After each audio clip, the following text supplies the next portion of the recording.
That was a game for the media, for TV, for our fans, for our parents, and for our players, because we scored 109 points.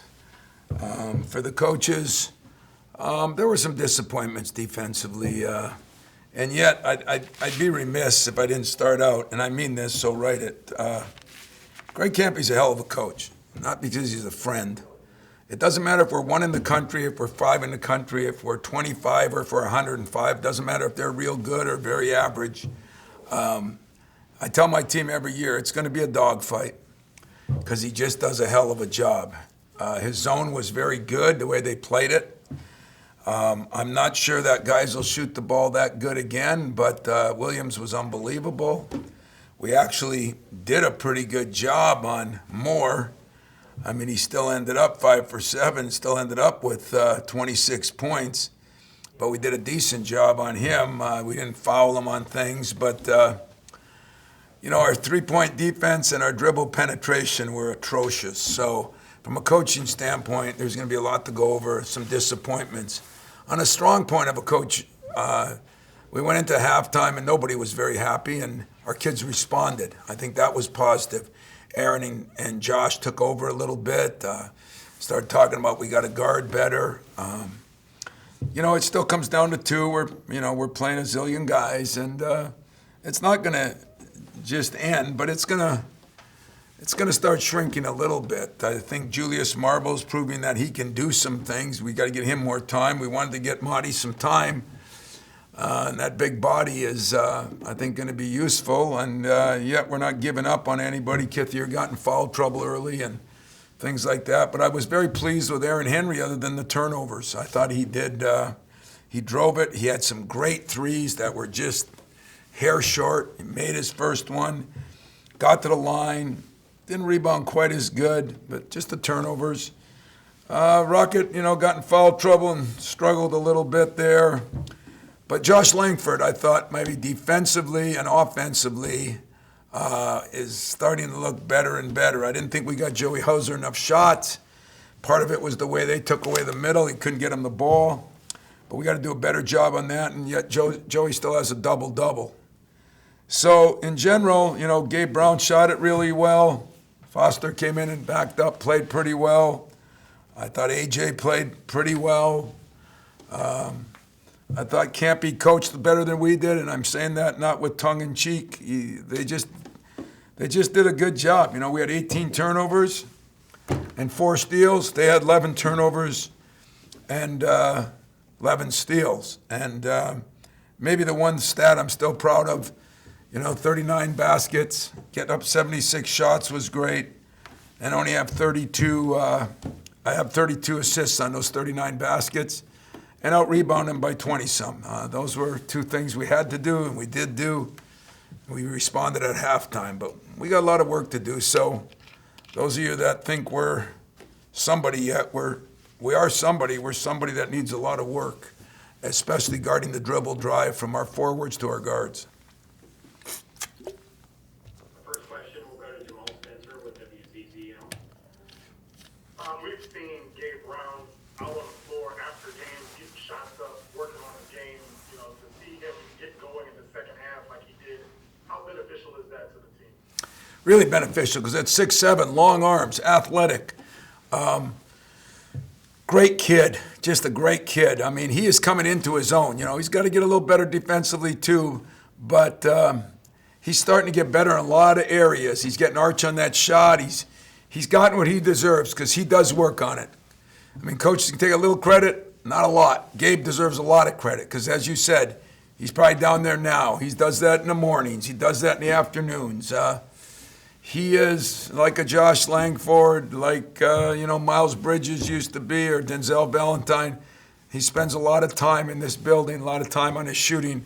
And it was nice to see him get what he deserved, and I thought he did.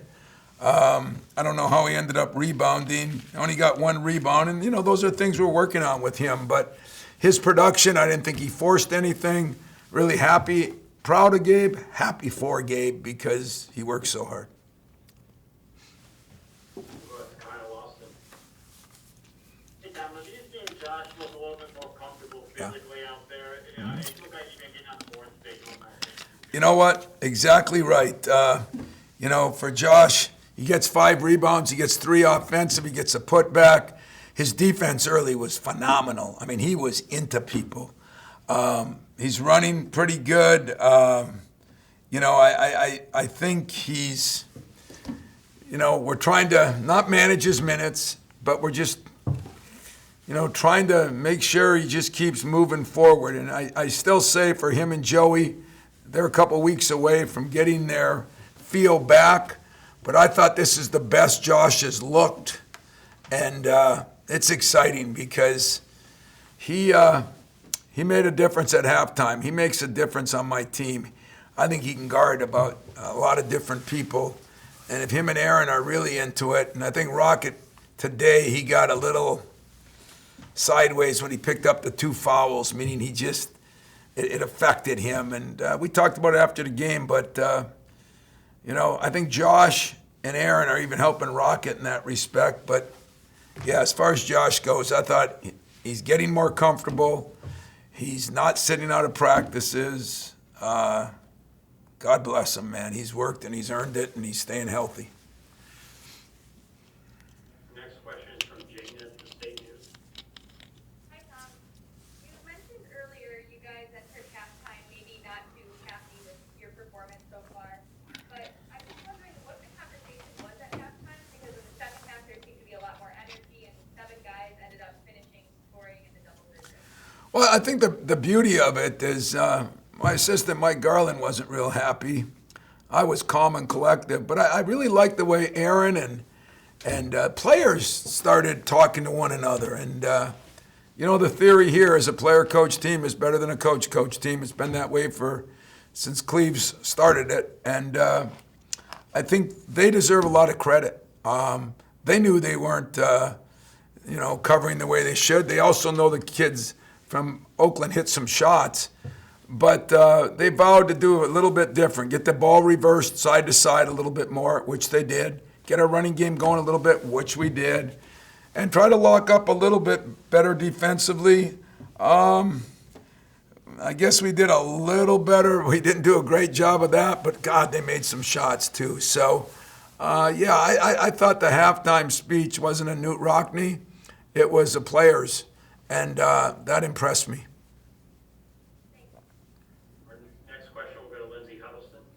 Hey, Tom, it's obvious that you filled the sidelines with about 3 dozen or so VIP cutouts. The late great Judge Izzo, Lacey Hallsworth, and Peter Secchi. What does it mean to have those kind of images, around the game, moving on? Well, Lindsay, I'm glad you noticed, because we're just starting. We've got a bunch more going up. What I wanted to do is look at the people that have either been here and left or been here and died, I hate to say, from my father to DJs that have been instrumental in my life. So I'm paying for those. Those are from me, and we've got some things of our former coaches going up. By next week, we should have a couple rows and different things. And I want to keep remembering, we're going to have a thing of hopefully the 2 championship teams. We're going to have something of all the great players that were honored. We got bigger fat heads for them. It's just trying to get all this thing coordinated. David Thomas, poor kid, has been going nuts.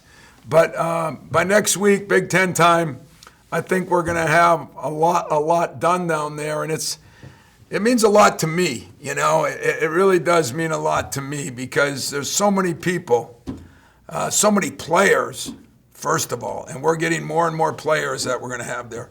But so many people, and some of them have either been sick or died, or been with me for 25, 30 years.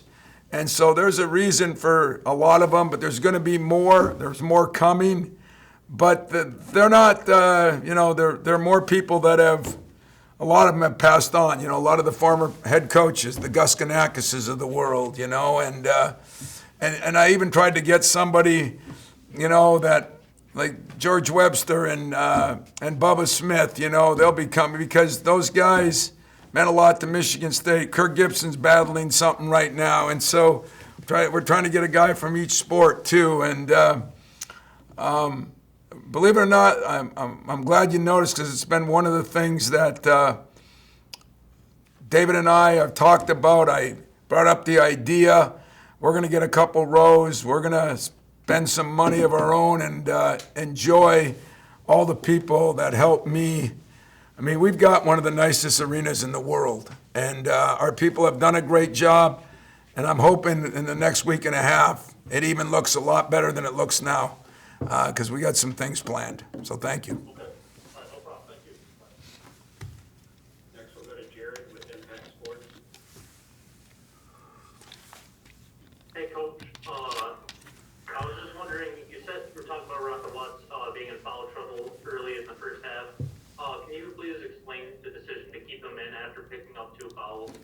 Yeah, I've been a guy that usually sits my guys, and I just said that, Rocket's athletic enough that he can achieve it. So I told DJ, we're going to have to play him, and, again, I'm thinking of the future and see if he can be smart enough to play his way through some of this. So we did, and we got him in there for a while, and it was a good lesson for him to learn now, and got one cheap one, and he just can't do that. But I thought Rock handled it really well, and it was, a decision that was made between DJ and I would take responsibility. But I did what I wanted to do, and if it didn't work out, I'd have to own up to it. But it was good to see Rocket do that, and I think at times over the years, I think of some of the guys that I sat maybe too long, but it's a lot of times because you don't know how the game's being called and what's going on, and especially if you get on the road and there's fans in the stands. Maybe it was a little different because there weren't those people in the stands. The ones that were in the stands weren't talking back to me, so it was pretty cool. Thanks, Coach. Next question is from Audrey Dahlgren. Joshua was mentioning that great teams know how to control the controllables, and it looked like in the first half there were several times we were maybe mentioning a calm down or slow down. And so how do you think that you gain that control back in the second half, but also what did Oakland do defensively in the first half to make you kind of feel that way? Well, I thought Aaron and Josh did a better job in the second half. And I think we got Joey the ball a little bit more. When we came down, Rocket, we started passing it just to get that zone moving, where the first time we came down. So maybe that was an error on our part of coaching it, because I thought we did a much better job the second half of moving the ball to start it out. We told Rocket, when you come down, let's get it moving before Joey gets in the high post because they were taking him away. So, I think Josh is right. I got 2 very experienced guys, and him and Aaron on each wing, and Joey's one of my more cerebral guys. And we got to use those guys a little better than I did. We got a little sloppy. We quit running our break, and that's what zone teams do to you sometimes. When we hit the middle, we kept dropping to the corner. The corners were wide open, and anytime we moved the ball 3 times, we thought we got a really good shot. And it wasn't that we took bad shots, but a good shot could be a better shot with a little more passing, and I thought we did that the second half. You're welcome. All right, we got a couple questions left from Sarah Bidwell with the State News. Hey, Tom, so what do you want to see specifically from Josh and when you guys go into Big Ten play next weekend? Talk about that. Well, I was really happy that Josh got 10 shots up. I think him and Aaron still, and this is part of Aaron realizing now that he's a scorer. He's one of our first options, where last year he was our third option. And he's got to be ready to shoot. And I think Joshua's got to be ready to shoot. Joshua early in his career was always ready to shoot. And then sometimes I thought took bad shots. Now I'm trying to tell him he's got to be ready to shoot and shoot it. He shot up 1 air ball 3, but I was really pleased with the shots he took. I thought he could even have taken a few more. But if we can get him 10, 12 shots, I feel really good that he's going to shoot 50%. What impressed me today, his defense was maybe the best of anybody on our teams. And he got down, he got after it. He's become a much better passer for some reason. He's thrown some great passes. I think Josh could be one of, I think Aaron's a pretty good all-around player. Josh probably shoots it even better. And if he stays healthy and he's moving his feet today, first time he went in an offensive rebound. We've been talking about him rebounding. I think, as he said, in the back of his mind, you haven't done it for 2 years. And I think he's starting to feel more and more comfortable. And because of that, I think Josh is just going to take off. I really do. If we can keep him healthy, and there's been no worries so far. But he's starting to be a coach on the floor, on the bench. God, am I glad he came back. And our last question will go to Stephen Brooks of 24/7. Hey, just wanted to, I don't know when we'll talk to you next. You guys just got anywhere in terms of adding a game, or do you think you'll just wait until next now?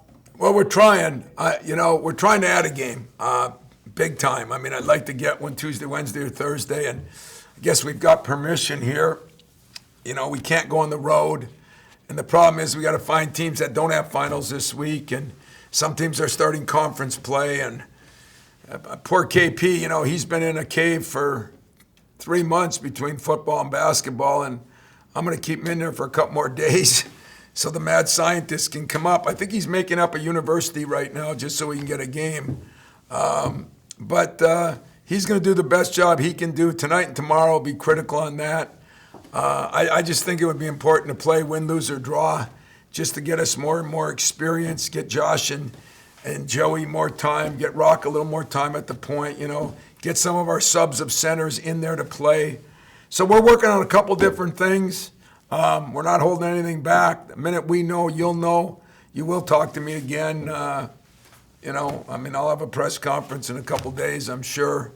But as soon as we get some information, I promise you we're going to share it because there's nothing to hide on this.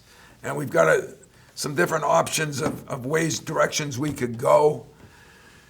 But it's just not easy right now. And being finals week makes it harder. And we're going to do the best we can do. All right, Coach, that's all we had for you today. Thanks for your time.